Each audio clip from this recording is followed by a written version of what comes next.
with facts, but realities associated with those facts. Dr. Ralph Neighbor is the person who is addressing this topic to us today. Ralph is president of Touch Outreach Ministries, which provides cell group evangelism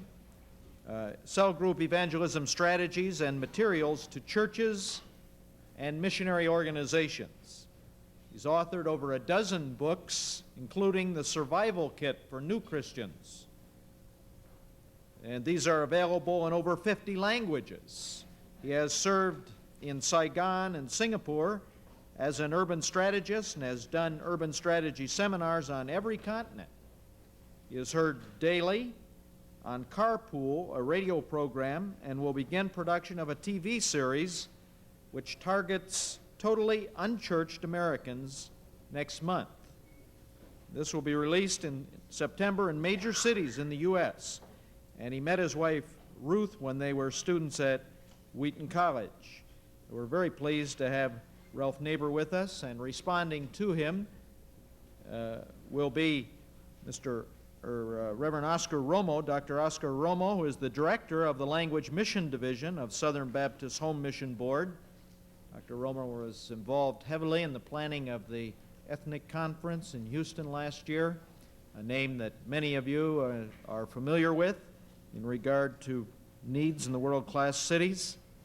And then also Reverend Lloyd Lindo, who is pastor of the Keystone Baptist Church here in Chicago, will be a respondent for the day, a highly valued member of our Chicagoland community and one who is very capable to respond to the challenge of strategies for evangelizing world-class cities.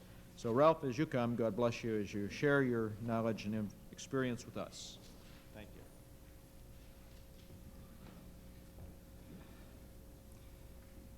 I confess to a deep sense of frustration as we come toward the end of our conference. I did not plan on using transparencies when I came, so these are handmade, but I think they'll help to illustrate some points. And because I did not plan on this, I only remember what the graph looks like and not the statistics, except that this is approximately 2 billion people. But I was electrified in preparing a video presentation just 2 or 3 years ago to recognize that this is a bar graph that approximates the number of people born in the 20-year segments of the period 1900 to 2000. The point is, the generation you and I are responsible to God for evangelizing is larger than any generation that has ever been born in any single period in the history of humanity. Moreover, those who have made population projections, and these are available through the United Nations, because of birth control in the third world, indicate that this in all likelihood will be the largest number of people born in the next century to come. That because of birth control, we will see a recession in the number of births in every 20-year period. Now here we sit. Never in the history of man have so many people been alive at one time. The urban phenomenon did not begin until 1800 in the city of London. Africa will have 5 times as many cities in the year 2000 as it has now. And I have been going to urban conferences like this now for the last 15 years. And I have not seen any significant changes in urban strategy take place. I'm begging that somehow we do not look at this thing in a philosophical standpoint and go away to further philosophize and write further papers. If we don't win this generation of people to Jesus Christ, no one from the planet Mars is going to come and do it. And our projections are unnecessary. Our action is crucial. Now I want to make another plea.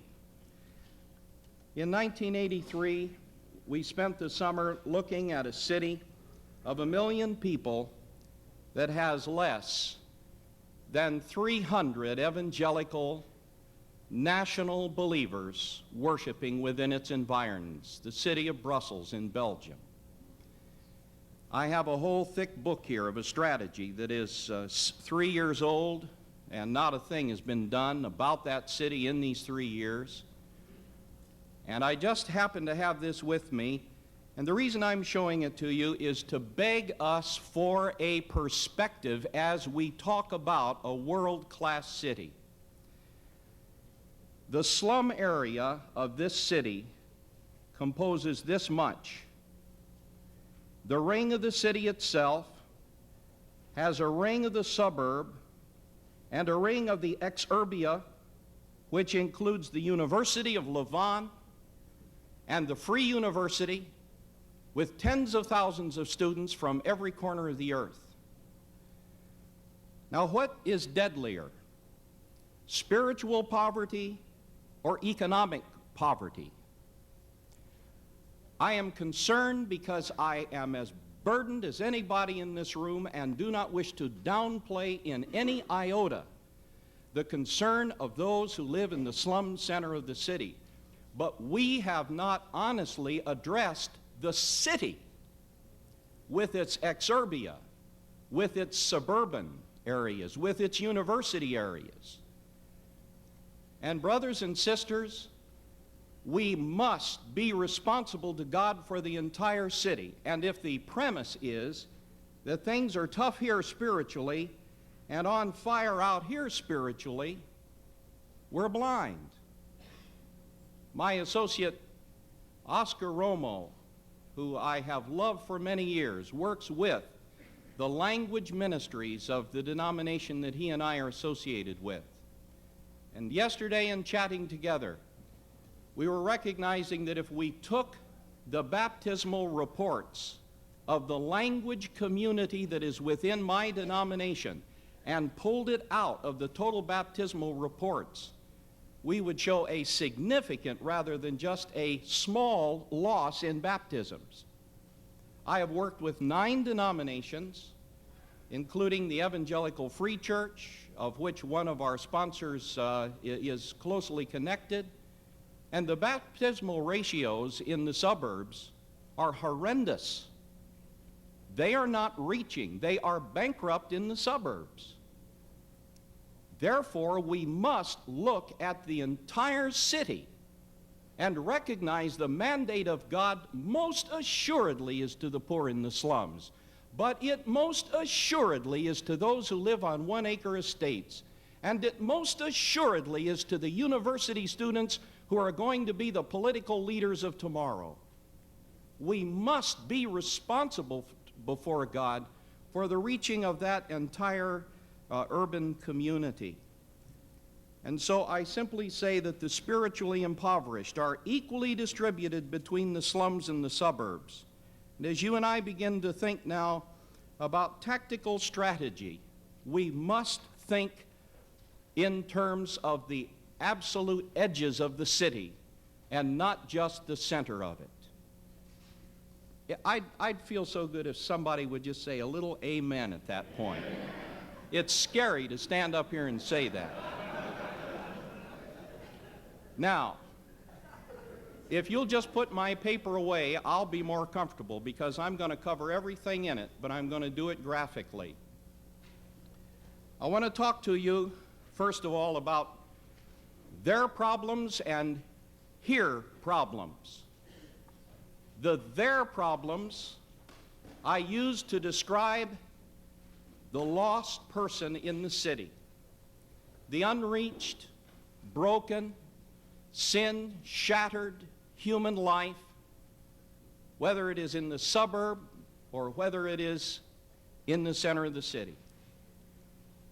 The people of the world, through the power of Satan, are all in their own private little prisons.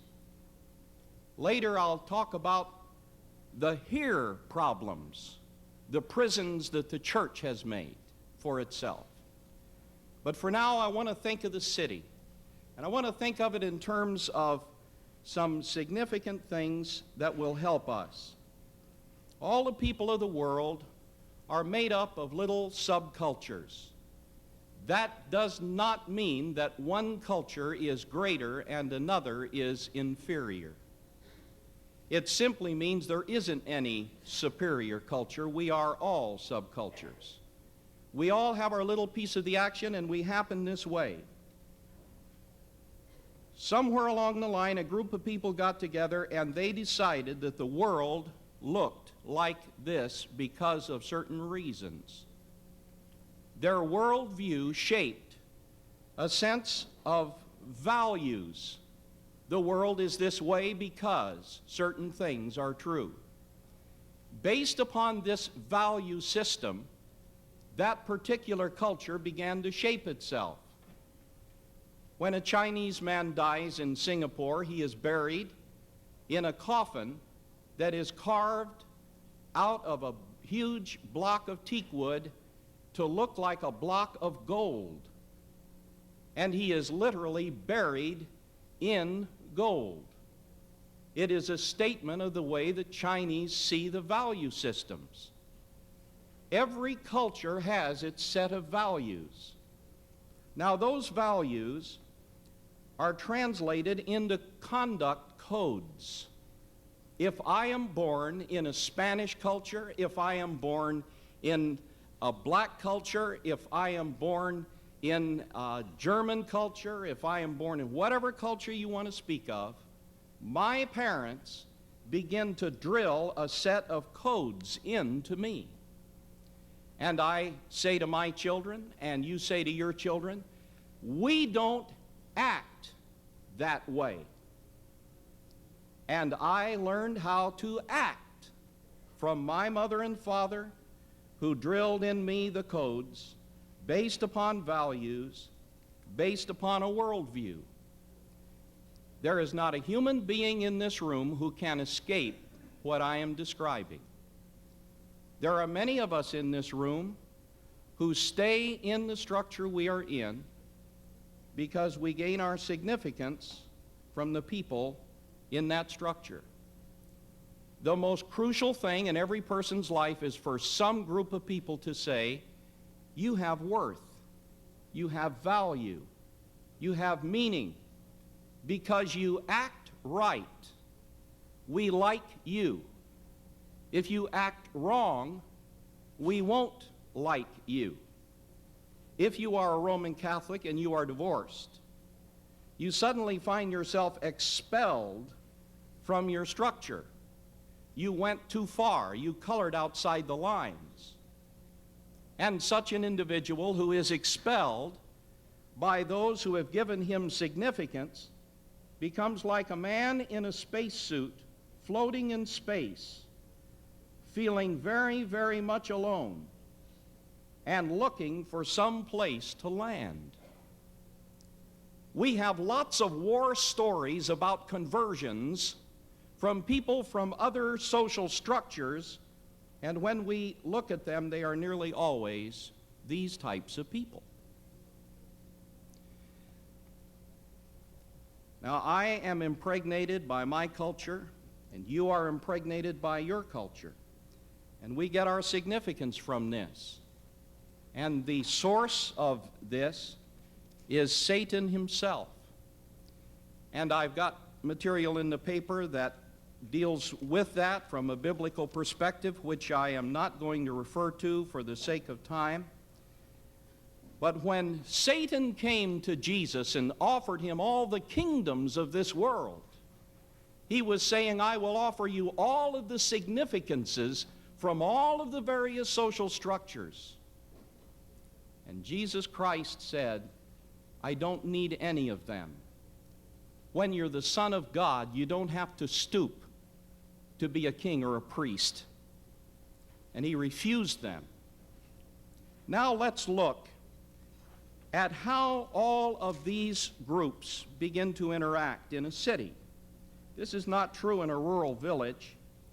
And the man who opened my eyes to this is Benjamin Tana, who happens to be the Pope's think tank for the cities.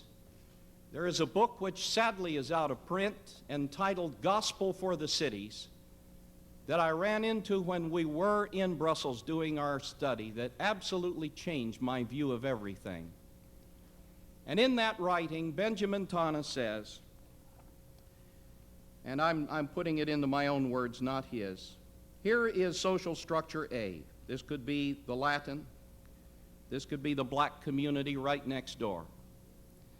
The Latin grows up next to the black community, and a part of his training, his schooling, his mama and his daddy say to him, now when you meet that black, and over here the black is saying, now when you meet that Latino, that Puerto Rican, this is the way you communicate with them. This is called a social structure, and this is called a social system.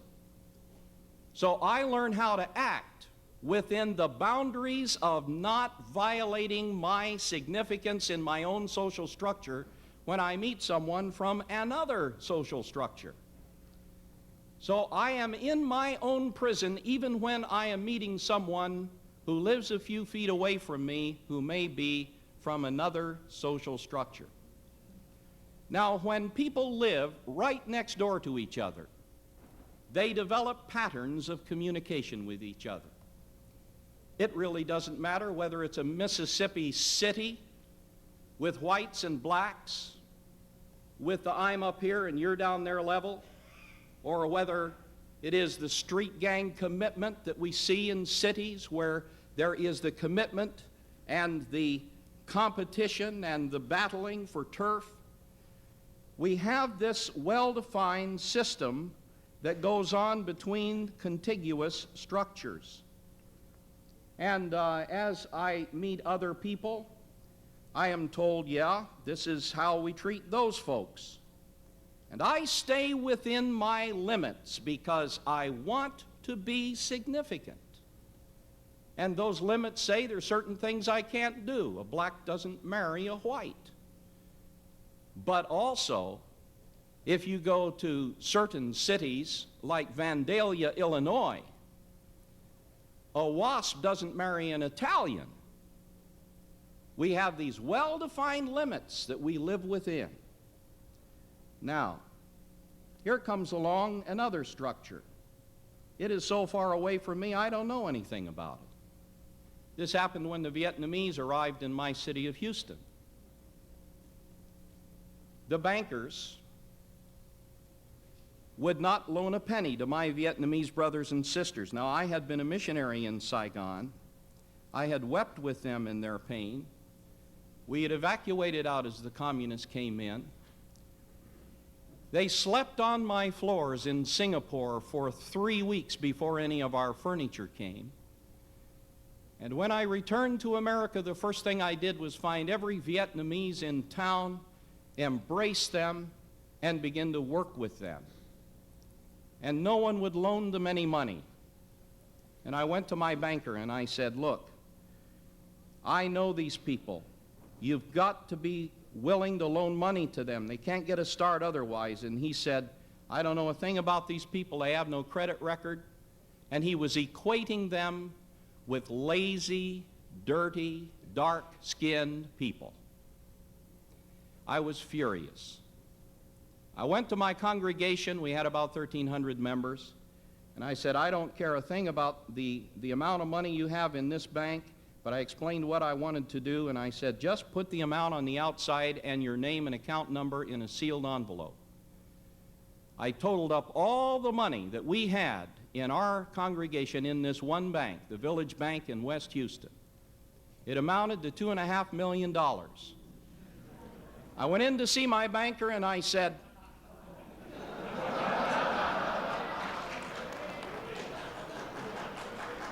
what would you do if I brought you $2.5 million worth of business today? I said, I'm deadly serious. He said, I'd buy you the biggest steak in town. I said, what would you do if I promised I would keep $2.5 million of business in this bank that otherwise will be withdrawn by 5 o'clock tonight? And I threw the envelopes down. I said, I have no idea what name goes with what amount, but this is what the amounts total. And within 24 hours, it's all going to another bank if you don't begin to loan our Vietnamese brothers and sisters money. And he called me a nasty name.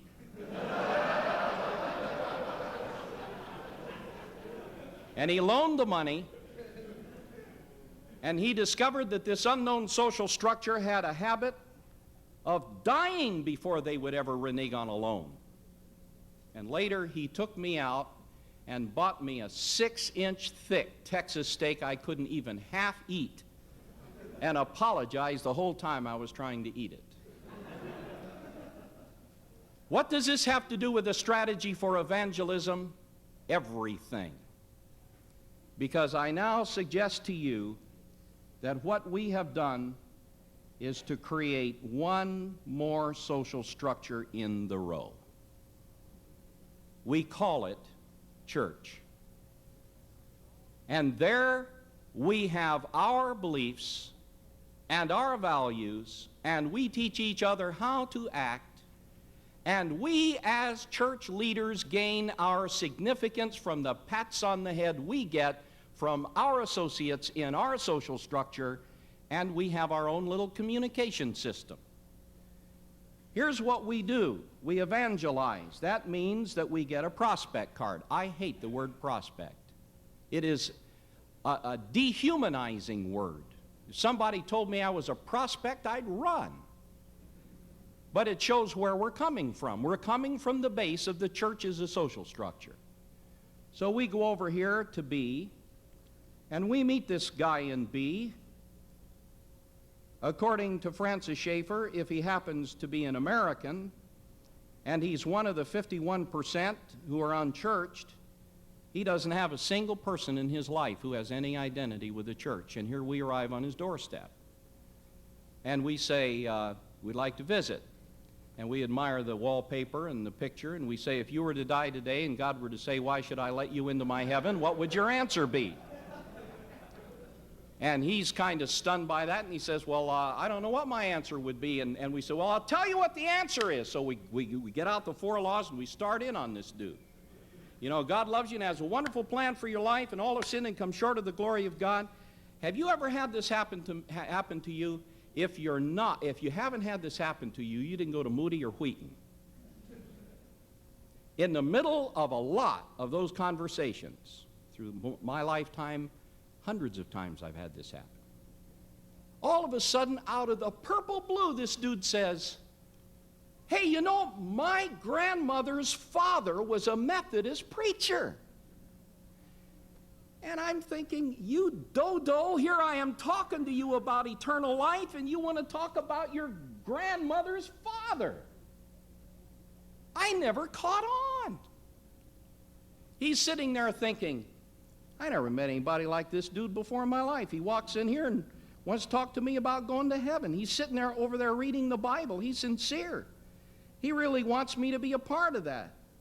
You know, the next thing he's going to do, he's going to want me to, you know, probably pray or something, and then he's going to want me to come over there and go to church, and I don't know anybody over here. Have I ever known anybody over there? My mother, my father? No, they sent me to church when I was a kid, but that didn't last long. My grandmother? Oh, my grandmother. She told me that her father was a preacher. What is he trying to do? He's trying to say, maybe there is a communication between us after all. And we are too stupid to understand what's going on. Oh, yeah, well, that's great. Now, let's look at the next verse. I call that stranger evangelism.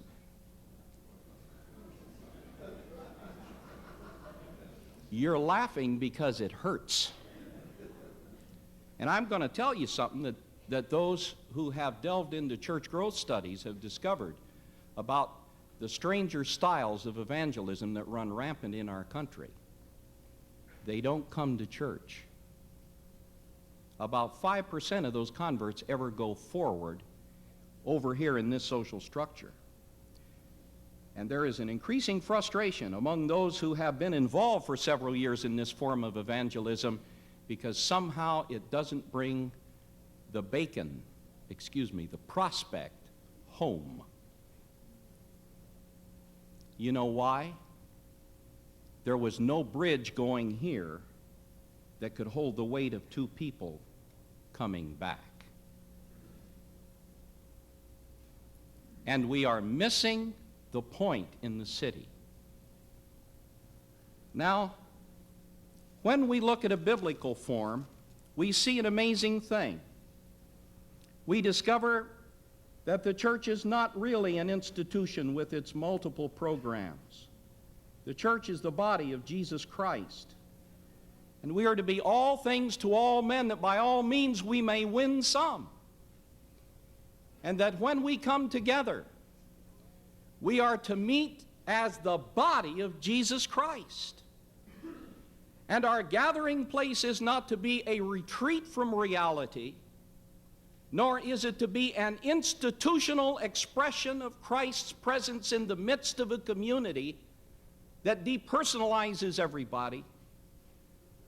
But somehow, Ralph Neighbor has got to be where he is, and Bill Smith has got to be where he is, and Mary Gutierrez has got to be where she is, and we have got to be the body of Christ in every one of these structures, and stay there in spite of the fact that we will not be appreciated because we have inserted a foreign substance into a well-structured, organized lifestyle of people.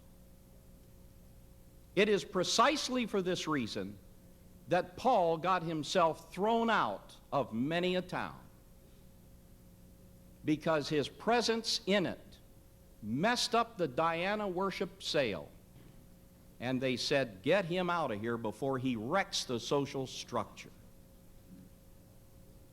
The church must be more than a campus with a bunch of buildings and programs that we call the work of the Lord, which isolate us from real people. With all love and respect, I would suggest that the most important ingredient we might have inserted into our time together here is missing. We went yesterday to see how the way stations in the midst of the subcultures did their work. But I wish we could have just spent 2 hours in the taverns talking to real, bona fide, gold-plated, hell-bound, hurting people who are the object of our evangelism. I have worked with hundreds of pastors in seminars, and I have discovered to my dismay that most of us who are involved in the work of the Lord in leadership positions do not have among our most close personal acquaintances as many as 3 certified pagans. We spend our lives with the one another bunch. And then we model for the laity who are truly the ministers how we are to win our world to Christ. When I was a student at New Orleans Seminary, Dr. Roland Level was president of our seminary. I got on a bus one day to go to work at the Times-Picayune newspaper, where I worked for a while as a reporter. And here was my Prexy sitting on the bus. And I walked back and swung around as the bus started to sit next to him, and I had 2 hands just pushing me back up. He had kind of a gravelly voice. He said, "Son, please don't sit here." He said, "Go up the other end of the bus." And I said, "Well, sure, Dr. Level." He said, "Let me tell you why." He said, "I have to run around with those ugly faculty members over there all day long." He said, "I'm fighting snakes coming out of every denominational pool." But he said, "You know, I never get a chance to talk to a lost person." And he said, 3 times a week I ride this bus all the way to the end of the line and back for an hour or 2 so I can talk to lost people. Don't mess me up. Go sit at the other end of the bus." That's the man that taught me evangelism. And if I could give an assignment to every pastor of every church in America, I would say, spend at least an hour a day in every tavern in your church field until you're known like I am known in West Houston. And when I walk in Duffy's Tavern, I don't get to the bar to order my Coke anymore. I've got somebody grabbing me by the sleeve, hauling me into a booth saying, "Rev, all hell broke loose today. I need you. I knew you'd be here." We must stop this nonsense. And you know, that can look like a plush stained glass building in the suburbs, but it can also look like a Skid Row mission in the middle of a slum. Anytime we let them come to us, instead of our becoming a part of who they are, where they are, we're going to find a different form of evangelism. Now, this body of Christ, what a precious thing it is. We're going to come and look at it in a minute when we come to the here problems. But I want us to look at living inside one of these little communities of people now who all live by the same lifestyle.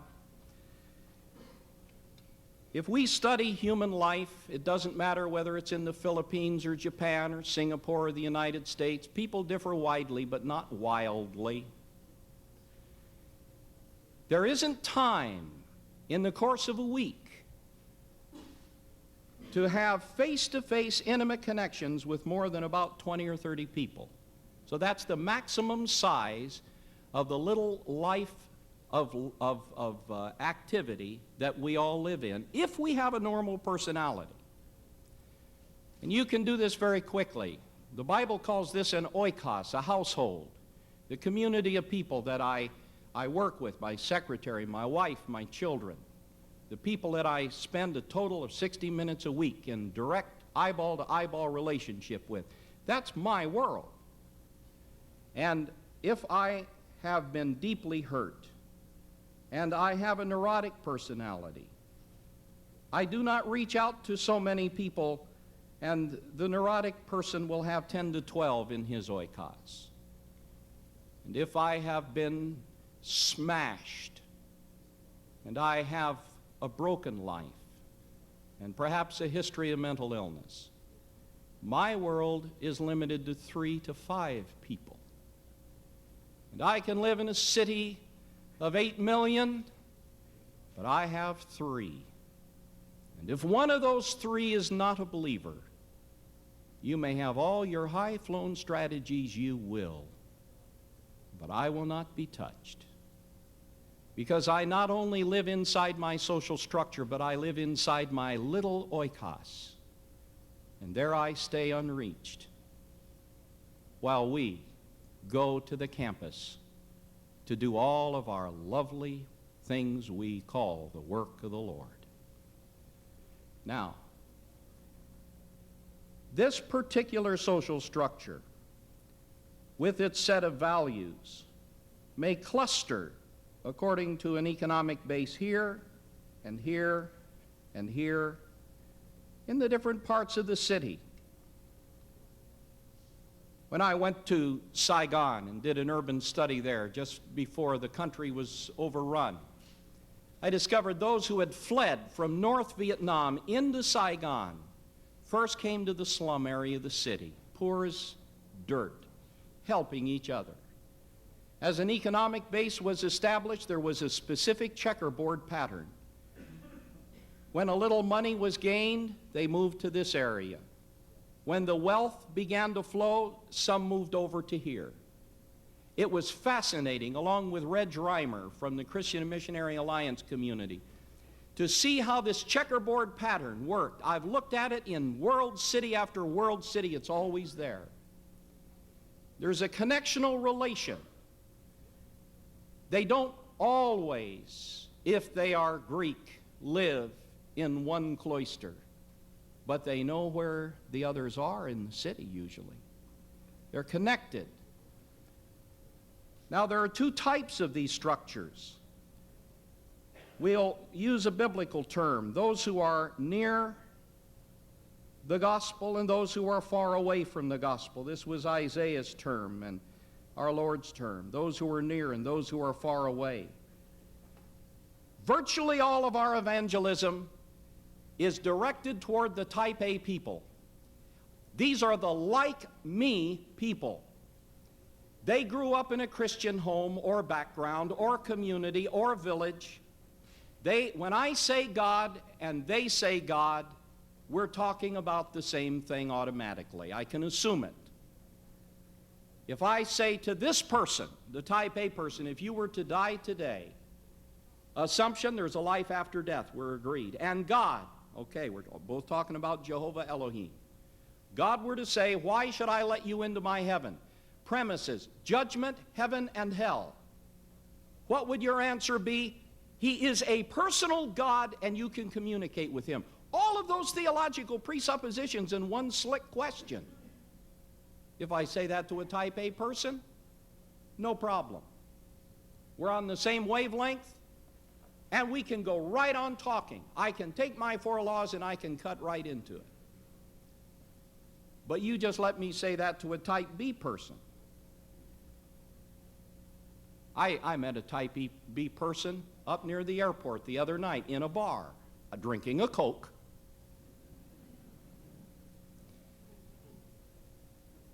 And he said, hi, my name is so-and-so. And I said, my name's Ralph Neighbor, and I'm from Houston. He said, what are you doing up here? I said, I'm getting ready to go to Moody Bible Institute to a conference. He said, oh, he said, you're one of those religious guys. I said, well, I don't know how religious I am, but I really believe that there's a spiritual piece of life. He said, well, you know, I believe anybody that is sincere is going to go to heaven. Baptist or Buddhist, it doesn't matter. We're all going to make it if we're sincere. That's a type B American. And you say God to him, and if you get him in one of the share groups that Ruth and I are in about 3 nights a week, and you start talking real honest talk about what you mean by God, you know what 9 times out of 10 he's going to tell you? I don't believe in a personal God. That's so stupid. Why would anybody powerful enough to make all of this give a flippity-rip about me or you? We're like little ants. Their concept of God is the 2000 AD movie, The Black Block, The Force Be With You. They don't see a personal God at all. You say God to him, and you're on the wrong wavelength before you go any farther. Now, our evangelism has never honestly, in our generation, addressed an adequate communication pattern to those who live in those structures where the people are far away. But, you know, I've looked at this in Singapore. I've looked at it across the world. Again, people differ widely but not wildly. 2 examples. Singapore. We were getting ready to develop the urban strategy. I took $4,000. For that $4,000, I hired me 8 sociologists in Singapore. And we put together with the head of the sociology department of the University of Singapore an adequate questionnaire that would meet anybody's test.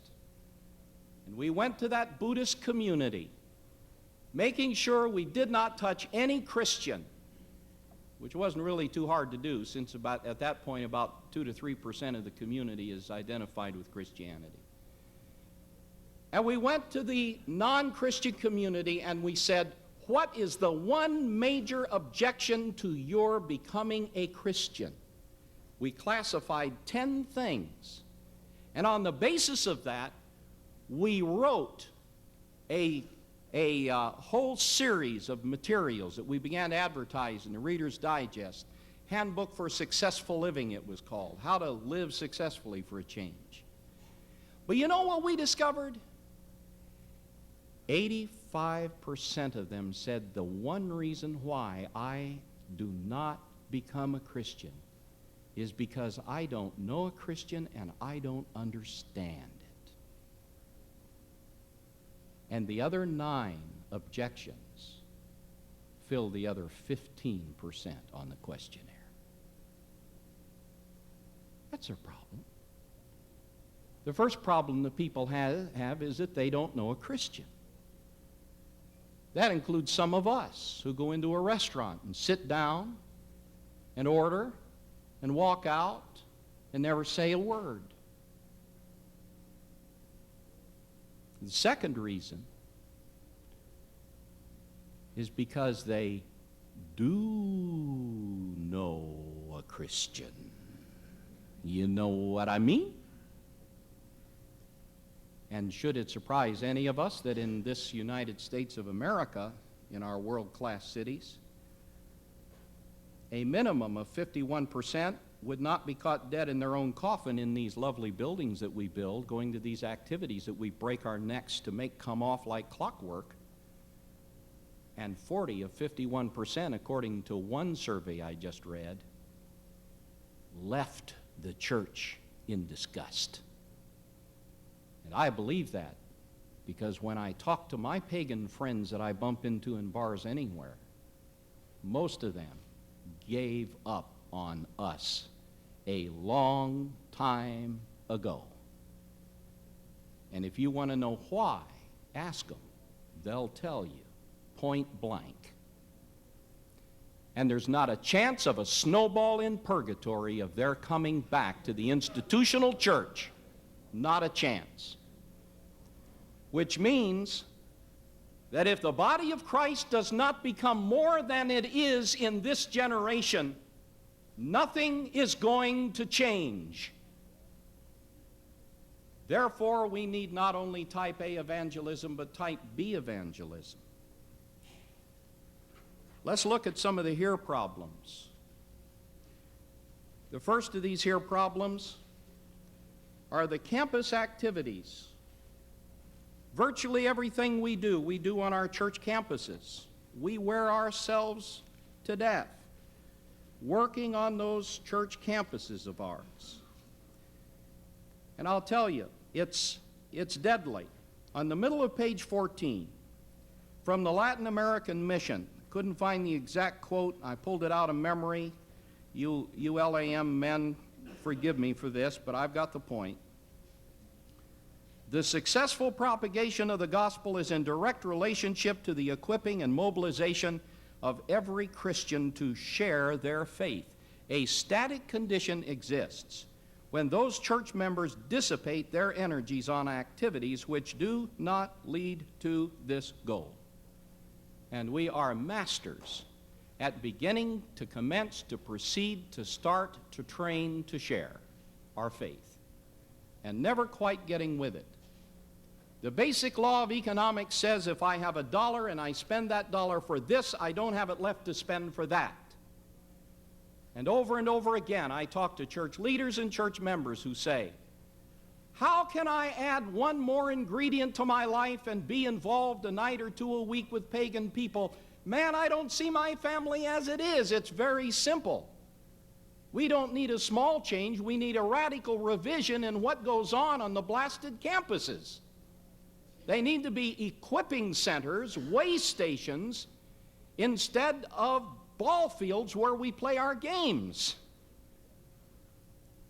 The second problem that we have in this here environment is that we have what I like to call a database gospel. I'm a computer nut. I'm trying to learn a database right now that stores information so it can be dissected in 20 different directions. But you know, we've made the gospel a database, and we continue to expand our data in the base. We have endless Bible studies so that we can learn more about how to study the Bible, so that we'll have more marks in our Bibles.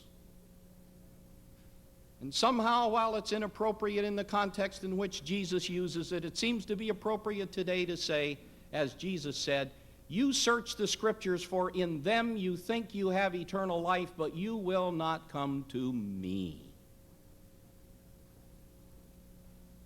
Bible study that does not equip people for ministry may be one of the deadliest enemies of urban evangelism.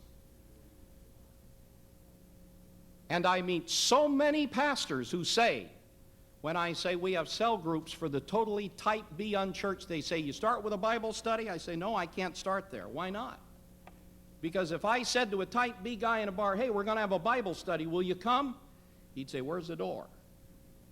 So what do you start with? A very interesting thing. What did Jesus start with? He started with the pain of being married 5 times and now just living with a man. That's where he started. You take that pre-Bible study pagan who will not study the Bible with you, and you say, listen, let's have a cup of coffee. There is one thing that sin does to every human being. It leaves a swollen, painful place in their life. A divorce, a pregnant daughter, a college son who's sniffing. Oh, it goes on and on and on. You never, never, never meet a hurting person without sin being in the middle of that hurt. And when you go to that person and say, I want to listen, tell me about it. And they begin to share. And the gospel of Jesus Christ can come and touch that need. Something unusual takes place. Now, please love me for this next one. We got a problem. The problem is a lack of power. Not political power, but spiritual power. Have we forgotten that Mary, Queen of Scots, the political power base, trembled before a man who did nothing but get on his knees and pray? She said, if I could just stop that man from praying, everything would be better. Now, I had a group of tithing, praying, singing, doing the work of the Lord on the campus, church members back in the early 70s. And I began to realize that our problem was the fact that we didn't know we had a problem. We didn't know that we were doing the work of the Lord in the strength of the flesh. And when it came to redeeming men, we reached into our pockets and got our money and figured out how we could get another good program to help them. But we didn't know anything about power.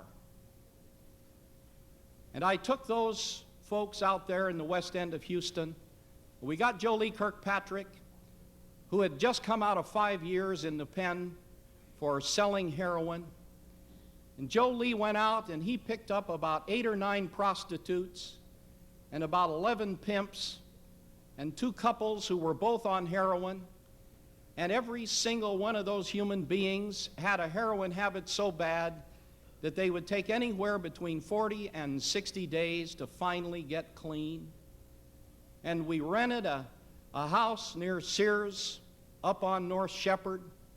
And every member of that little body of Christ that I had back then, about the time Ray Bakke came to be with us, every one of them, without any exception, we said, look, we can't do this forever, but we're going to cut ourselves off from all other forms of ministry. We're going to just care for these broken people in shifts, 24 hours a day. Bob White, you get off from your job at the telephone company, you go till midnight. Joyce, you take care of the kids, and when Bob gets home, you come and work with those prostitutes until 8 o'clock in the morning.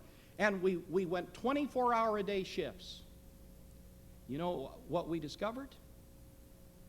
That when a guy was doing the dry heaves at 3 a.m., and he said, in God's name, please, pray and stop this pain. And we couldn't pray and stop the pain. Suddenly, I was in my office from early in the morning until late at night, and my secretary, Marie, would bring sandwiches in to me as one by one, those members of my church realized that we were bankrupt spiritually. We had no power. And my night came when little Bonnie, a $55 an hour prostitute who had a $550 a day habit. You add that up. And when she withdrew and we had led her to Christ, and when Ruth and I said, every one of these people have got to come and live in our homes for a while. They don't know what a Christian lifestyle is. They've got to see it firsthand. And so the Reverend and his wife took Bonnie, the first one who was clean, and she moved into our house. And the first night, we had a dinner party to welcome her, and she went into a fit right in the middle of the dinner party. And my 14-year-old learned about putting pencils between teeth so tongues wouldn't get bitten off. And about 3 days later, as she and Ruthie were together, finally the pain that had never touched her life since she started on heroin as a 14-year-old prostitute, now a 29-year-old woman, the pain hit her. And before Ruth could get her down to Rosewood, where one of our men was the director of the hospital, she had almost bitten her lip in half and had to have stitches on her lip. The pain.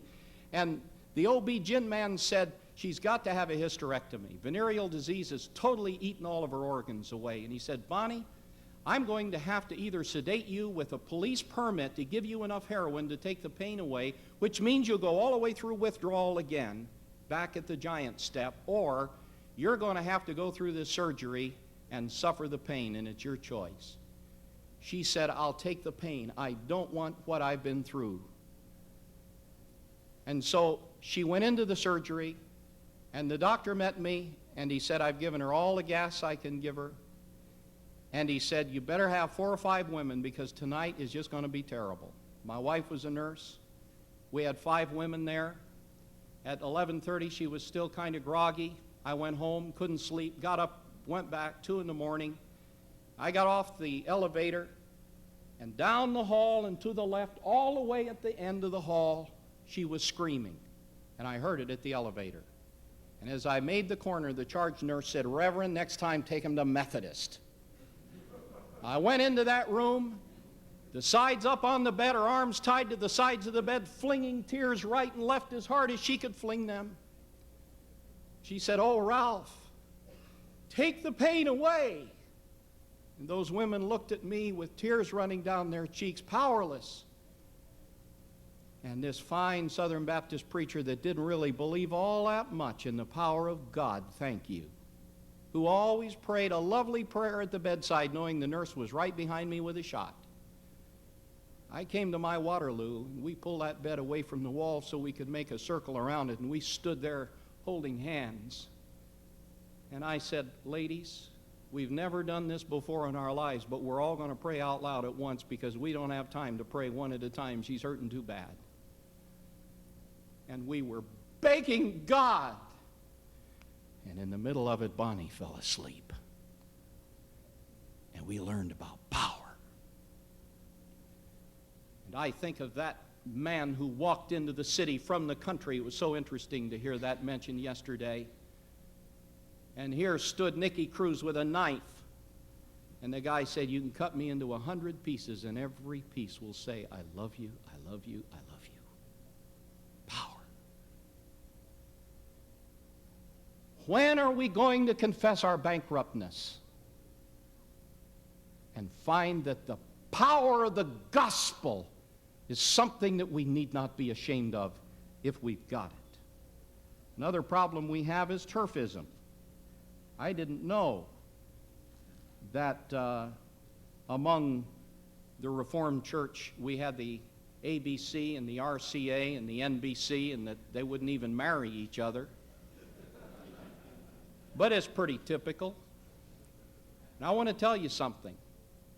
Until Southern Baptists and the Evangelical Free Church and the Lutherans and everybody else, you know, I could go on and on and on, until we get rid of all this stupid turfism we've got, not one single group of us by ourselves will ever capture a major city for Jesus Christ. And one of the reasons is because when you begin to string out all the Christians that live in any one subdivision or any one part of a ghetto or any barrio or whatever else you want to call it, you'll find them so splintered among themselves that there is no mutual witness or testimony.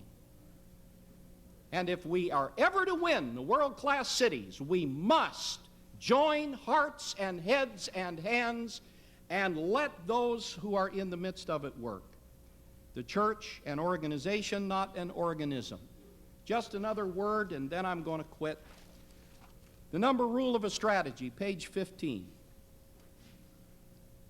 The number one rule of developing a strategy is this: Arthur Johnston, who happens to be the best brother-in-law that my wife ever brought me, said this to me a few years ago on the phone. The creation of evangelism strategies is too often done by key minds rather than key men, meaning those local church leaders and members, underline members, who influence, guide, and naturally witness to unbelievers. You will not see an effective urban strategy in this generation, boy, is this a big statement, that is planned from the top down. An actual strategy absolutely must be the creation of the people who are going to implement that strategy. My ideas are good ideas because I thought of them. Your ideas are bad ideas because you thought of them.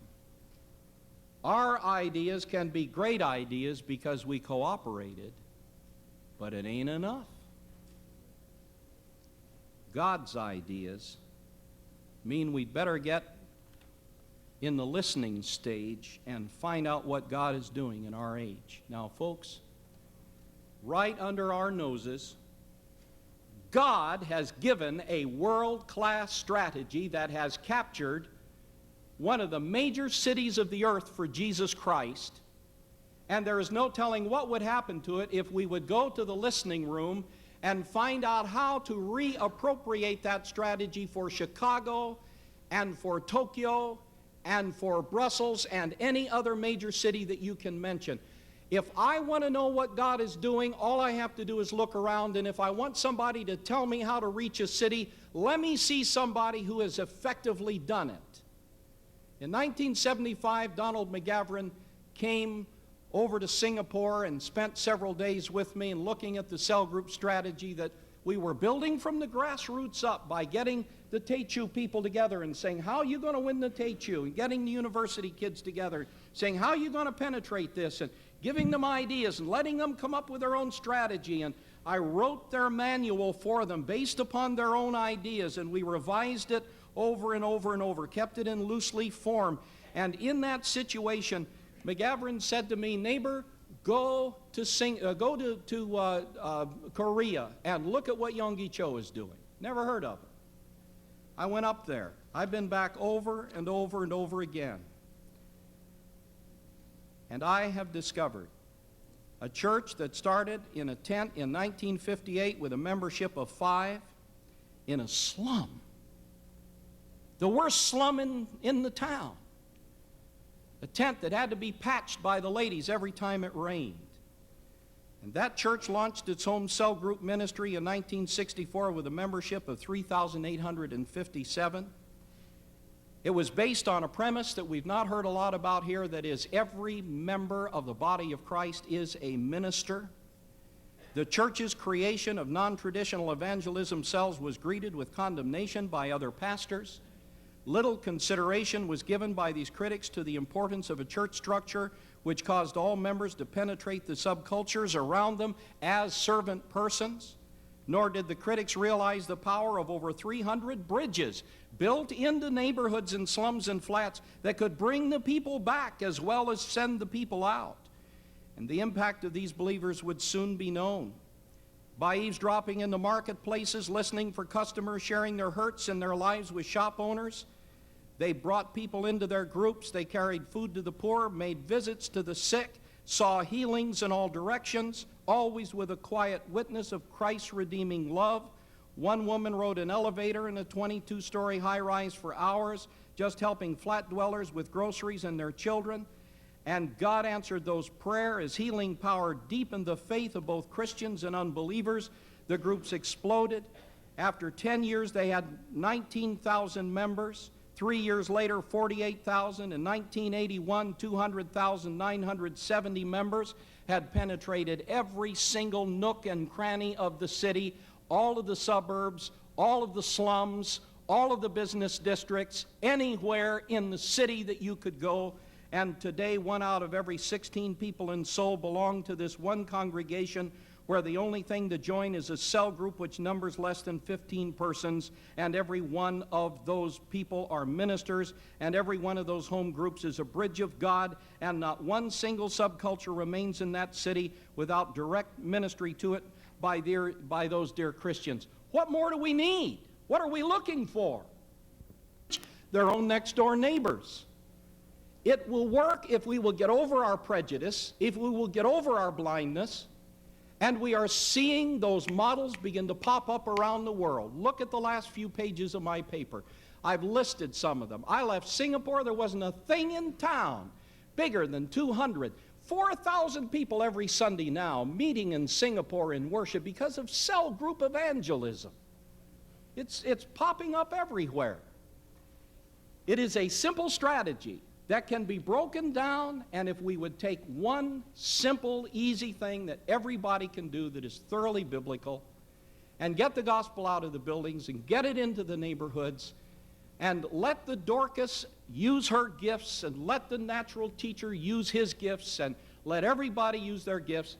And incidentally, dearest lady, you will be delighted to know that 90% of those cell groups are led by women. Da-da-da-da-da-da.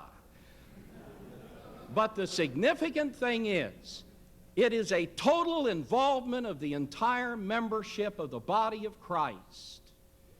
Why don't we do it? I don't know why we don't do it. But the last thing I want to say is this. Gentlemen and ladies, if we don't do it, somebody else will. And you and I just may sit in the stands and watch the arena where men of no repute continue to pop up like mushrooms under our noses, building churches in 3 years that we haven't built in 10 generations. The question really is not, what are we going to do? The question is, are we going to be a part of what God is doing? Thank you.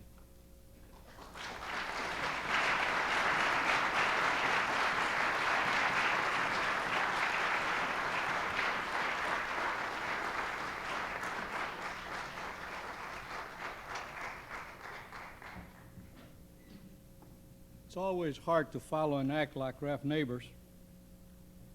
Let me say to you that I want to give you some definitions because we need to look at this from the perspective of which we come. To me, an evangelist is a person committed who works on the field.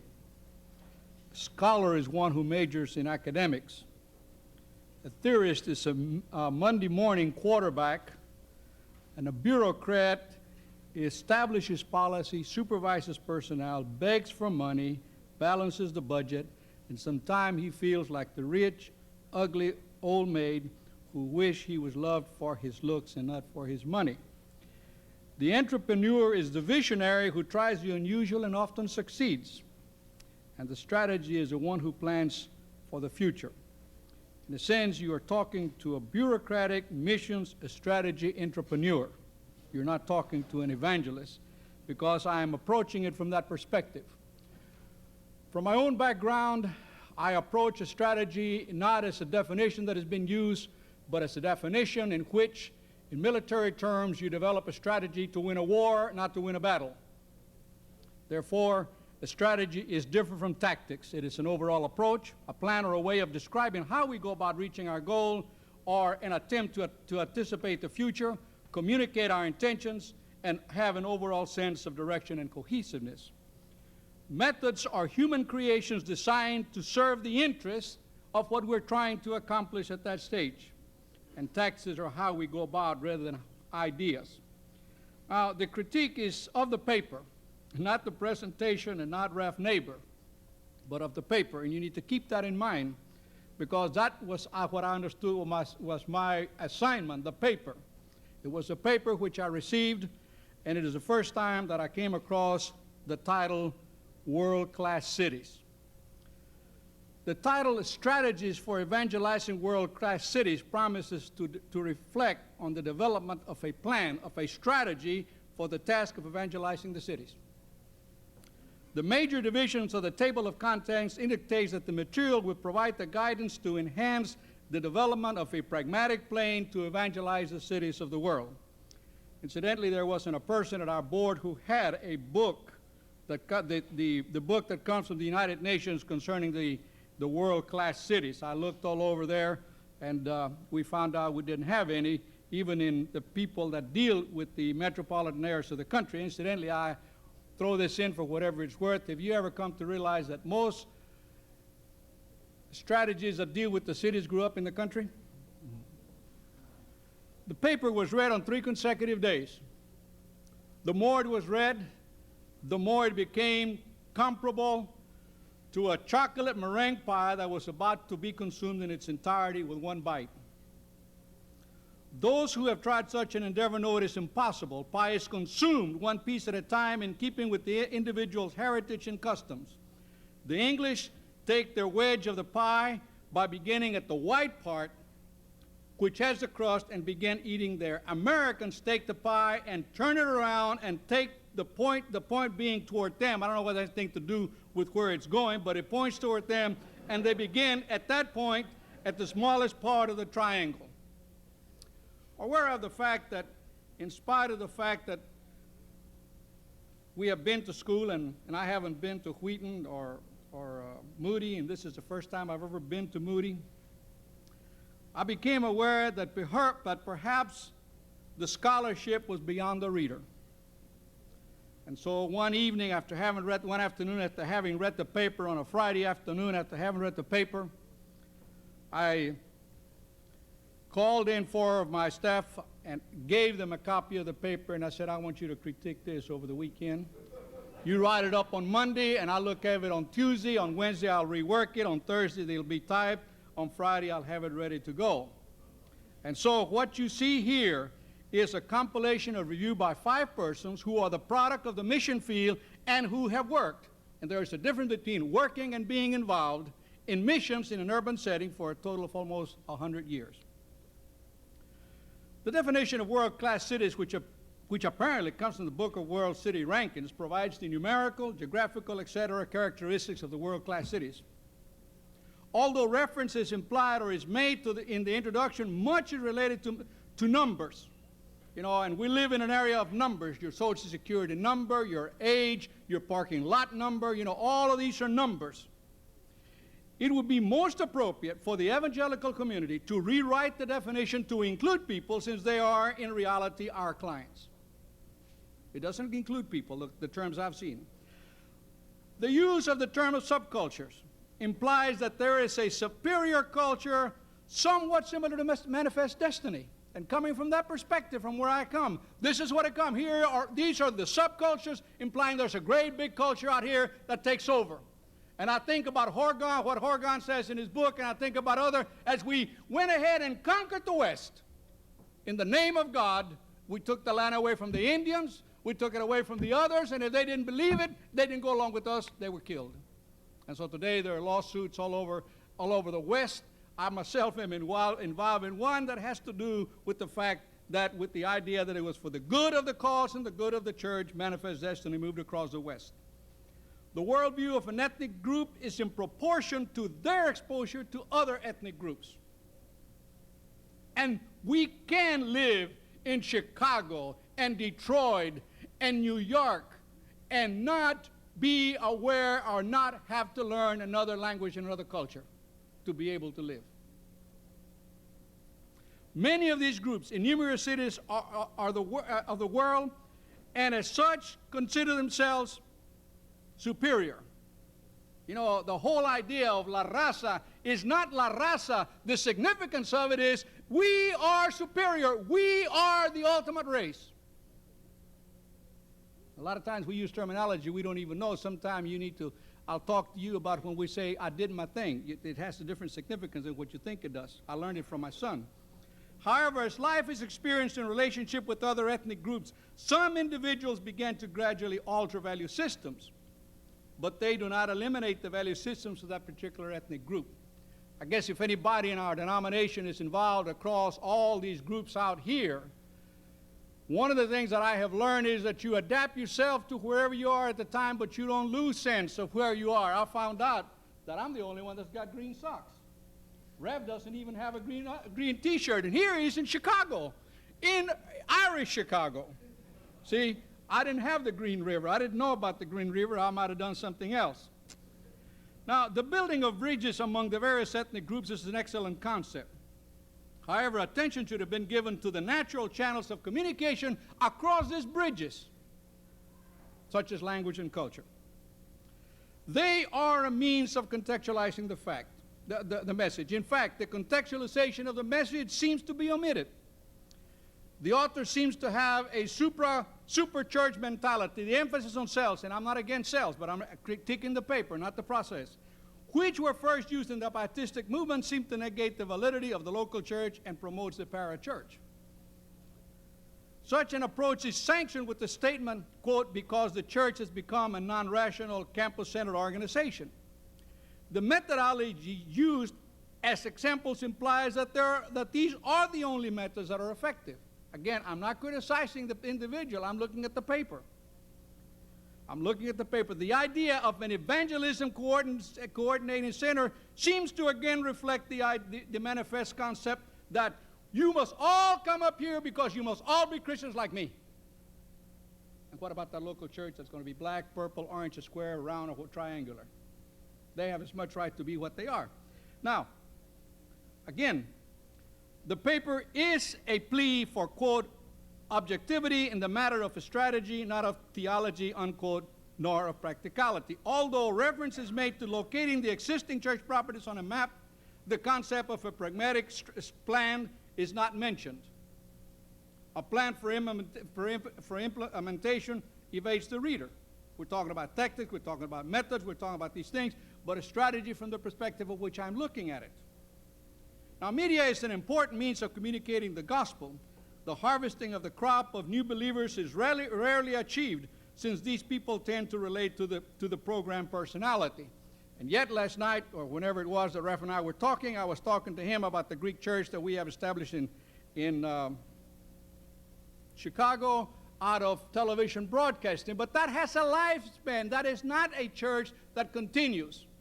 There are more people who are members of the Sunday morning TV program than perhaps they are of our churches. And they're not doing any more witnessing or any more anything than anybody else. As a matter of fact, what they're doing is they're getting their services for free, because nobody passes the plate unless they're willing to give. The cities are teeming with millions who identify themselves with a particular ethnic group. It is not for us to determine whether new wine is to be put in old skins, but to determine how to best sell our product in a container attractive and acceptable to the particular ethnic group. You know, the Kroger and Alphabeta stores have their warehouses divided. And in the division of their warehouses, they know what food goes to what area of the city. Therefore, they know who buys chili, they know who buys kielbasa, they'll know who buys kimchi, they know who buys what. And those are our clients.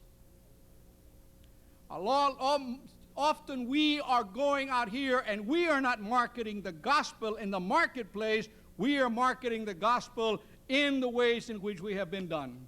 It is time to begin for us to have a strategy, not to continually rehash what has been done and said and so forth, but to find a plan and determine on a plan in which we can go about doing some of these things. Question perhaps in your mind is, do you all have such a thing? We do for several cities, including Los Angeles, put in place in 1974.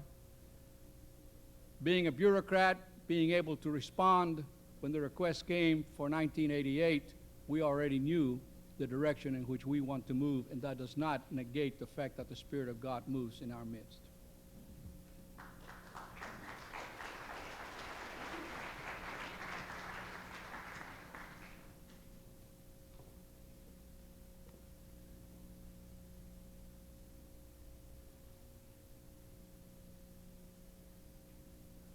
In our discussion concerning evangelizing world-class cities, it has become apparent, to me at least,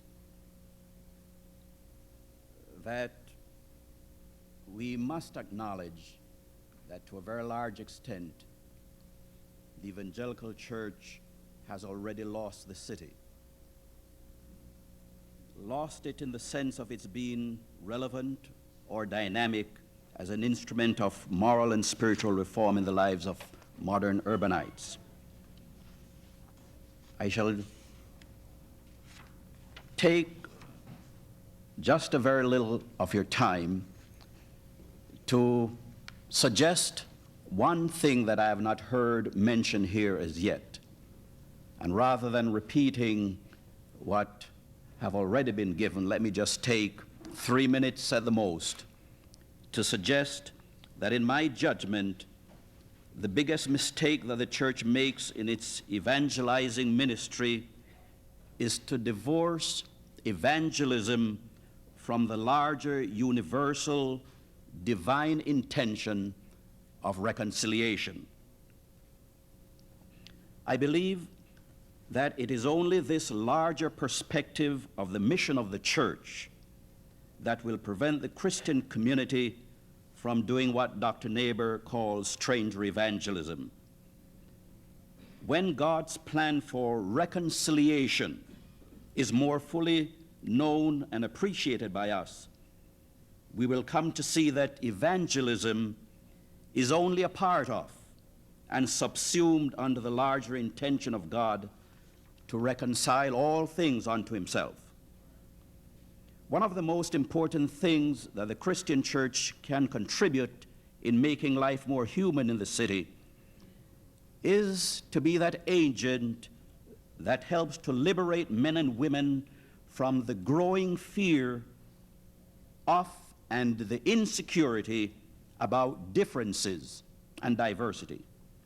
The question that remains is this: can the evangelical church of the 80s qualify for this liberating influence? I believe that when the church stands, what the church stands for in her creed can best be achieved in the city, because the essence of the church is caring relationships. Relationships that are not defined by blood or by race or cultural ties. It is easier to be the church in the city because no false basis for community can survive there. In Shakespeare's Julius Caesar, we are reminded there's a tide in the affairs of men which, taken at the flood, leads on to fortunes. Omitted, all the voyage of their life is bound in shallows and in miseries. On such a full sea we are now afloat, and we must take the current when it serves or lose our ventures. The remaining decades of the century are indeed a flood tide for the church in the city. We must dare cast off and set sail on a new and risky voyage of reconciliation to our neighbors in the city of crisis. I believe that the American church has never brought to bear the reconciling, healing power of the gospel upon the black-white issue in America. Until that is done, we'll never be successful in doing any kind of evangelistic work because we have forgotten reconciliation. This urban crisis is the result of the greatest migration in the history of mankind. In every nation of the world, huge masses of human beings are demonstrating that they are preferring poverty in the city slums to poverty in the rural native soil. Now, the significant question is not what strategy, as Dr. Neighbor says, what strategy does the church have to meet the urban crisis, but what is God doing, especially in the city, and what is the response of the church? I believe that God is shaking the nations, and providentially, men and women and children are seeking refuge in the cities of the world. Now, since the dominant Anglo culture has no significant history of successful cross-cultural ministry of reconciliation in American world-class cities, who then will be the evangelist in today's pluralistic megapolis? Perhaps God will speak a second time and teach these energetic new ethnic churches of the nations to show us the way of modeling reconciliation before we do evangelism.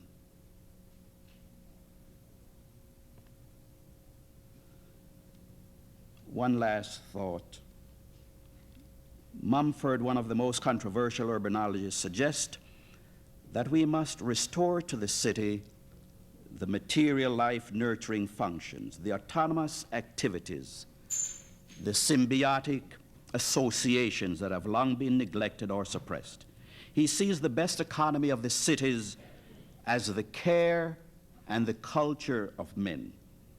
The biological understanding of symbiotic is that living together in intimate associations of dissimilar organisms. Mumford says that this is one of the unique and precious distinctions of urban life. The amazing diversity of human beings of all shades of color and of all varieties of ethnic and cultural backgrounds. As this is true of the city in terms of its real nature, it must be even more true of the Christian community in the world-class cities. The church must be able to hold together in creative tension the real diversity of humanity, the clear differences in culture.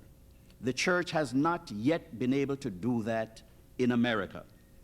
The universality and the inclusiveness of the Christian vision somehow must be incarnated in the visible reality of the church in our cities. Only then may we have a vital, vibrant, living community of faith. Reconciliation must be considered before we can do evangelism. It is the throb of the heart of God to bring together in one all the diversities. And until the church addresses the matter of reconciliation, I don't think we can significantly talk about evangelizing world-class cities. Thank you.